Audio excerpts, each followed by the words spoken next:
Artificial intelligence एक ऐसी new technology है जो ह्यूमन के हर स्फेयर में एंटर करता जा रहा है। आर्टिफिशियल इंटेलिजेंस कंटेंट राइटिंग से लेकर अब यूएई यूनाइटेड अरब अमीरात में लॉ मेकिंग में भी हेल्प करेगा, और लॉ मेकिंग करने के लिए वो लोग के आर्टिफिशियल इंटेलिजेंस को यूज करने वाले हैं। सो यूनाइटेड अरब अमीरात has announced that it will be first country, और वर्ल्ड में ये पहली कंट्री होगी जिसने ऑफिशियली डिक्लेयर कर दिया कि हम आर्टिफिशियल इंटेलिजेंस को लॉ मेकिंग में यूज करेंगे। ठीक है, ग्लोबल फर्स्ट मूवर एडवांटेज क्या होगा, देखिए इसमें क्या है। UAE becomes the first nation globally to institutionalize AI in the law making process. UAE first world में कंट्री बनेगा जो लॉ मेकिंग में एआई को यूज कर रहा है।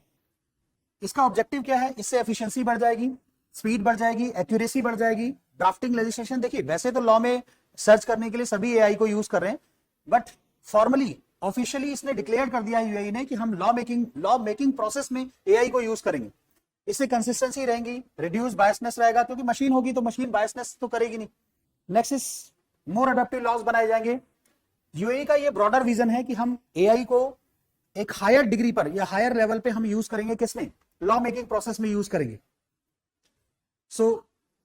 और इसको ऑफिशियली डिक्लेयर भी कर दिया उन्होंने।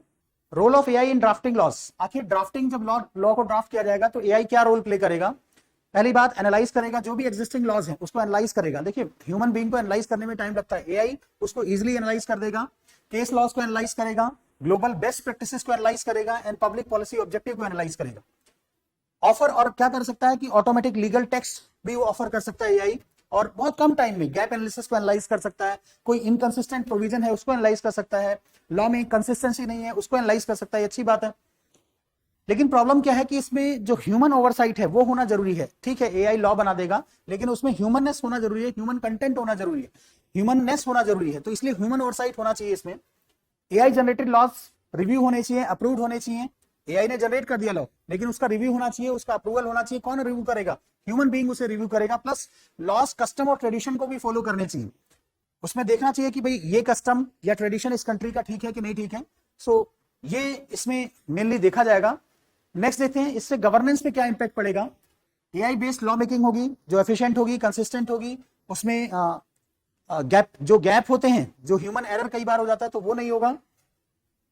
ट्रांसपेरेंसी, सबसे बड़ा इशू क्या है कि raises questions about transparency, accountability and democratic legitimacy. So democratic legitimacy को इसमें एक कंसर्न है कि डेमोक्रेटिक लेजिटिमेट होगा कि नहीं होगा, ये देखने वाली बात है। अब इंडिया में क्या रिलेवेंस है, हमारे यहाँ अभी भी जितने मैक्सिमम लॉयर एआई को यूज करते हैं, एआई से इंफॉर्मेशन या रिसर्च करने के लिए यूज किया ही जाता है।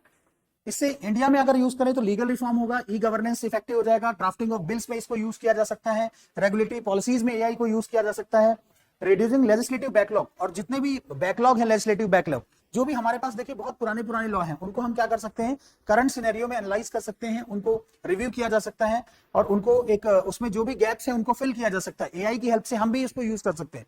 ठीक है, आने वाले टाइम में मैं आपको बता रहा हूं ये एआई पूरा सिनेरियो ही चेंज कर देगा हर सेक्टर में। इवन एआई जो रिसर्च सेक्टर, लीगल रिसर्च में तो बहुत हेल्प करने वाला है, और कर भी रहा है, आज की डेट में कर भी रहा है।